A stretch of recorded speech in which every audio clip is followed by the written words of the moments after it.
So started golf seriously maybe a year ago. Been playing pretty consistently since then.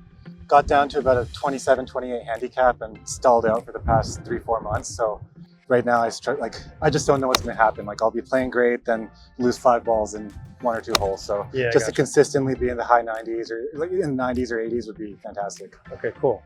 We showed a picture of you through impact when the hands are kind of hip high, how you can see the left hand above the right. Yeah. And that's always going to have the club face be too open, which we'll just define as like the toe behind the heel. Yeah. Setup's fine, slowly back to there, no more back. Head doesn't go forward. He's going to feel the glove logo down as the arms are rotating. Now he's going to have a lot of questions. How do I do this? When do I do it? What's the right way? You should have those questions. We'll work through the details, but net, you have to end up here. Left hand below the right, arms are pushed away from the body. Anything that changes your club path and club face through the ball, you should change the ball flight right away, right? Whereas backswing or hinge might not. You should change the issue, like get the opposite of your ball flight right away. A lot of arm rotation left on purpose. Oh my goodness. Mary's clapping in the back, the crowd loves it. So why were we able to change your ball flight so quickly outside of our talent, our collective talent? Because we thought, hey, this is clearly the one main issue. Yeah. And this is clearly how you feel. That was excellent, dude. Obviously, like newer to playing the game, when I was in my first year or two, and I think all of us when we're in the beginning, we struggle with missing the ball to the right. Yeah. And so we have to learn how to close the club face. Now, closing the club face is like a general idea. We showed a picture of you through impact when the hands are kind of hip high, how you can see the left hand above the right. Yeah. And that's always going to have the club face be too open, which we'll just define as like the toe behind the heel. Yeah. We saw Adam Scott, this is what you want to do if your club face is too open, where the left hand is underneath the right. And that's just a normal amount of arm rotation to release it, which gets the toe slightly in front of the heel. Yep. So during the downswing, we want to go from, let's say, delivery, where the glove logo points away from us, to through impact, it should point to the left and maybe even a little down. Yeah. So the left fingers get underneath the right hand. That's like our normal release pattern. Yeah. And what am I thinking in the swing to like get that to happen? Like, yeah, sure. Yeah, rotate your arms. Okay. Yeah. So I like tennis, rotation, ping pong, Yeah. Absolutely. Now there's good and bad ways to do it. Yeah. There's details, but you should be able to take your left hand and rotate it. Yeah. More lead arm rotation. Same thing with your trail hand, which I'll show you how to do. We're going to do that. That'll help your shaft lean, not all of it, but it'll help some of it. We're going to do that part first. And then as we go, we're going to clean up a little bit of your setup and a little bit of the hinging. Okay. Yep. Sounds good. Now you've got a good grip, good setup from here. Like I'm pretty happy with that. So you don't need to strengthen your grip or anything to close the face. What I want you to start with, keep your hands on the club here the whole time. Let's say a normal takeaway would put you in about this position. Yep. Okay. Before you were kind of back here. Now you're over here a little bit. You just want to get the club down your toe line. Yep. And you want to have the club face, toe slightly in front of the heel. And notice from here, you're going to feel like you've got a little more hinge than normal. We'll get to that later in the lesson. But the shaft is parallel to the ground. Yep. By the time the hands get just past the thigh. How do you know how much hinge to have and when? By the time the shaft gets parallel to the ground, the hands are just past the thigh.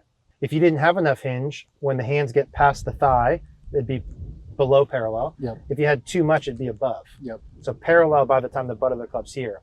What I want you to do is go from this position here. Now we're going to start squaring the club face. So you're going to feel like this glove logo is going to start to turn this way. Now notice how when he first did that, like every golfer I ever worked with, your head and upper body want to come way with it. Yep. But we're going to show a good golfer on the screen. And I'm going to show you. You need to be able to learn how to do this with just your arms and hands, independent of the body. That feels a little bit different. Yep. Right? This feels stretched out, not chicken wingy. Yep. Right? If we look at this compared to your normal, now hold that for a second. Now what we're going to see from here, from face on, is now the fingers are underneath the right. Now the club face is square. Now the arms are extended. But the key was the head stays back. Yep. That's where it feels different. Yeah? So let's take your setup again. And we're going to go back to just kind of club parallel, go real slow. Good. And now from there, start to feel that rotation. Left glove logo down. No backswing. Just from there. Good. Yep. Good. Yep. Yeah. Good. Now this is what it feels like to have your arms rotated. Yep. Now this should feel, the goal here when you're doing this, what he's feeling right now is, holy hell, this feels exaggerated. And as soon as he sees it on camera, he's going to say, look perfect.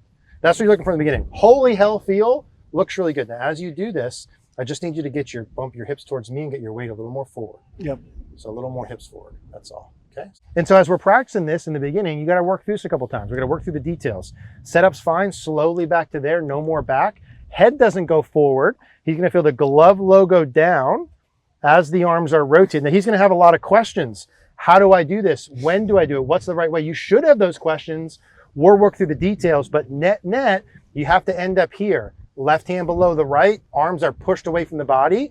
And at this point, we're just gonna feel like your hips are pulled forward a little. Yep. So basically all your weight's on your left, yep, and your right foot's just kind of there for support. I'm gonna show you in like 30 seconds how you look. You're gonna love how you look. The hard part now is you gotta get through the feel of like, oh my God, right? That's the hard part. So from this side, from down the line, then we'll turn so you guys can see. As you're doing the arm rotation, you wanna get the club basically down the middle of your foot. Yep. So over here to the left, like where you're going is a little too far left. Yep. Over here to the right's a little too far right. Down your toe line at most, but probably the middle of your foot. Yep. And so let's take a setup. So if this is the middle part of the foot, when you come through, as you're rotating this without the head and shoulder, give hips forward, but not the head and shoulder. You want to get the arms, hands, club, like down the middle of the foot would be a good reference. If you're someone who hits pulls and slices, you might feel toes. If you hit pushes and hooks, you might feel heel. You're kind of pulling a little across too much. Yeah, so a little more middle of the foot. So if you take your setup this way again, your feel is probably going to be down like your toe line. Yep. So it's arms rotated down your toe line. Yep. And the ability, take your setup one more time. This is what you guys want to practice. It's the ability to do that without the head going forward. It's the ability to do that without the head going forward. Hips up more. Good. So the hips and weight go forward, but not the head. Let's do that again. So the left hand's underneath the right, the arms are pushed away, the weight's forward, and the hips are forward. And if we pulled up any good golfer, they would look pretty close to this, right? Pretty close to this. So the easiest way to keep your head back when you're training, outside of hiring someone like me to do it, is you'd want to have a club in front of you about over your left shoulder. So if you look where the club is, so it's like a couple of maybe 6 inches in front of your head. Now, the best way to probably do this is to put like an object through your golf bag. So you've got a thing here. And what I would do, let's do 3 or 4 reps in a row. When you come through, you're going to have the arm rotation, hips and weight go forward, but your head doesn't hit the club. So little half swings. Good. Same thing. Arm rotation. Yes, a little more to the right, not left with your arms and club. Attaboy. But you would put something through your golf bag or have an object here or rig something up at home where you would hit, and you don't want your head going in front of the shoulder. That'd be the easiest way to do it. So we're set up. Yeah, good. Yeah, nice. Hips a little more forward. There you go, good, beautiful. So the feel there to get your hips forward is kind of like this. Watch me for a second. That my head's not going to go forward at all, but my hips and my weight go forward. Yep. So the head's not going forward. Exactly. Yeah, exactly. Like both. Yeah. While that feels different and weird, that looks exactly like the pros. Yeah. So if we were doing no backswing, just for you to feel that, from here, we're going to push the arms away, rotate the glove logo down, and push the hips forward. Yeah, stay right there. Good. Good. And when you look at the club face here, yep, toe on top of the heel's cool. Yeah. You also don't need to be shy about it being here. Yeah. Because your club isn't way closed like it used to be, yep, right? Now this here, if we pull this over this way, go ahead and put your hands on there again. So if we do this, where the club feels a little, this is kind of feels like a lot of rotation to you. Yep. If we pull that back, that's obviously closing the club face, which we want. Yeah. Like if this is square, this is cool, but I wouldn't be shy about going here. Yeah. Now, if we start hitting a little lower draw or more to the left, we can adjust from there. Yeah.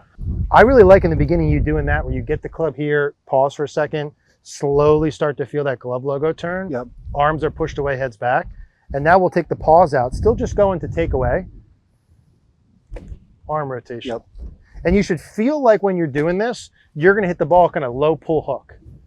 That's the sensation. That's what it's going to feel like with the club. So setup position. These are still a little slow, but no pausing. Club to parallel, and then a little arm rotation through. Good.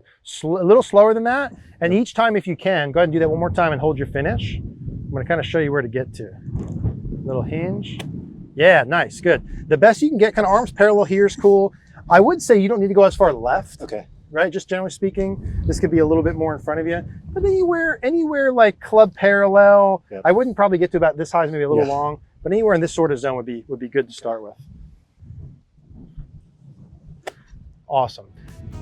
A huge thank you to our friends at ShotScope for sponsoring today's video. Making the correct decisions on the golf course is vital for lowering your scores. Knowing how far to hit the ball to reach a dog leg, or if there are any hazards in a blind hole, will help you make better informed decisions and lower scores. ShotScope has a range of products so you can better understand your game. From advanced shot tracking devices with over 100 stats and insights on your game, to their accurate rangefinders and simple to use GPS watches for better course management. Take fewer strokes and improve faster by knowing your game. Now, if we do this right, if we pull up the old shots, they were high and push cut. I want these to be the opposite of that. So it'll be lower and kind of pull hooky. So we're gonna go kind of hip high. You mind if I hit one with your club? Yeah, of course. So kind of hip high. I'm feeling that arm rotation, left glove logo down into the left. Here, and see if I can hit one, pull hook it left. There we go. So if we show that tracer, kind of look at that shot compared to yours, at the same time, they'd be like polar opposites. Now, if you can learn how to feel that, which is a little over exaggerated, we can find middle very easily. We're gonna talk a little bit more about the hinging, but we have to change the club face to change the outcome. Yes. So let's take your setup. Once you feel set, I want you to look out towards the clock so you're aware of where you're going. Our goal is to hit this left of that. Aim a little more left. Good. Look at the clock again. Good. Back to the ball. We're going to feel a lot of that arm rotation. Try and hit it left on purpose. Doesn't matter if it's perfect in the first one. Arm rotation left on purpose. Okay, beautiful. Now, we chunked it. We hit behind it, but where did the ball go? Left or right? Low and left. Okay, good. And then, so when you're practicing in the beginning, we're going to get the details right. You have to know, right? Like I at one point only played for a year too. I was in your shoes. I still take lessons all the time. In the beginning, when you're trying to solve stuff, I had no freaking clue why anything happened. And then you try and fix a million things. Right now, when you go play for the next 12 months, the one thing you got to make sure of to cut your handicap in half is I know when the ball goes high right, what caused it?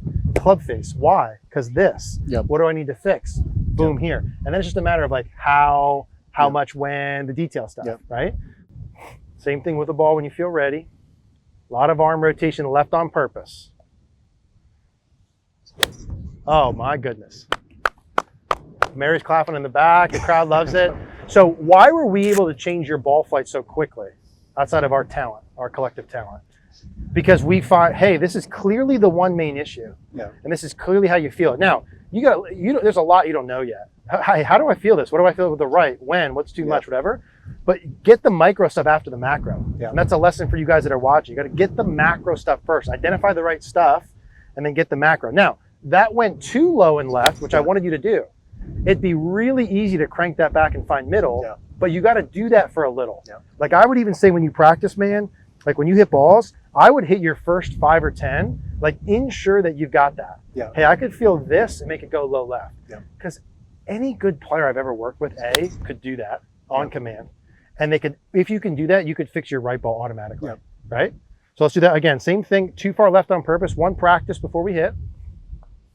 I just like to practice when you guys are doing it, just to get one little feel before you go in and hit a ball, just to rehearse that same feel.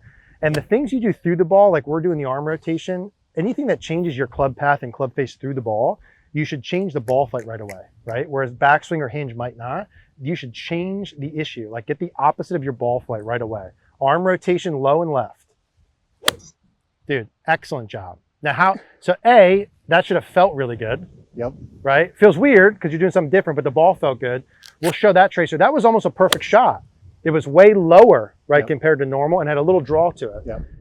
And you also you don't want to do too much at one time. Like we're going to add some hinge and stuff to his swing and some other little things. But when you get the one macro thing to do, like focus on that and hammer just that one thing at a time. Too many things is worst case scenario. Same feels, low and left on purpose. Beautiful, dude. Beautiful. Again, slightly chunky, but ball flight wise, way, way better. Good job, dude. So this was the last one we just did. Great setup. So again, we're going to talk hinge as we go. We're going to do a little bit of that. But look at when you come through, already there, the club is less flippy. Would you agree? No way for you to hit the ball lower unless you lowered the dynamic loft, closed the face a little. You still could go more. And you felt like you did a lot. Yeah. Right? And that's normal in the beginning. Yeah, I feel like since I've started golf, I've never been able to fix the chicken wing and look good finishing the golf swing, but that feels It's much way better. So there's our, let's just pull this up compared to your normal so you can see. We hit 5 balls. Yeah. I mean, imagine if you did this 20 times, 2 or 3 times a week for next year. Holy shit. Do like the just real slow follow through, you bad chicken wing. So like chicken wing's like here, this arm's too bent. So when it gets bad, this elbow is like up and to the left. Yeah. Left hand's above the right. When we want to work through the ball, you want to feel like the left elbow points down a little bit more. Yeah. See that? And when the left elbow goes from up to down, this left hand goes underneath the right. Yeah. Now, as we're doing this as like a chapter 2, I don't want, and you guys don't want, you don't want to turn this over and get your right shoulder high and your head forward. That's not it. Yep. The right shoulder stays down, the head stays back. Yeah. Now that's a chapter 2 thing. But when you're watching it, it's not a, like when you asked me earlier how to do it, that's correct. Yeah. It's not a high right shoulder rollover move. Yeah, huh? I'd like you to do a full swing now, where you're feeling like you're trying to do the same things of rotating the arms on the way through. You're not going to know exactly how to do it. It's not going to be perfect, but I want you, we got to turn this into a full swing. Yep. So you're feeling the arm rotation, glove logo down and left. Once you're ready, look at the clock so you know where you're going.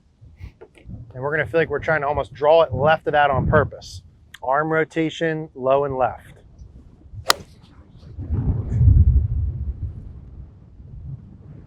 Sometimes when a student hits a shot so perfect, I like to just stay quiet and I want to see, like, do they say anything, right? Are they like, oh my God, this was great, or no reaction or whatever. So that was like a 10 out of 10. You hit that ball low. Let's show that shot compared to the first one. You hit that ball exactly like I wanted. It was low and left. That was excellent, dude. Thank you. Really, really good. If you want to watch more like this, check out this video next.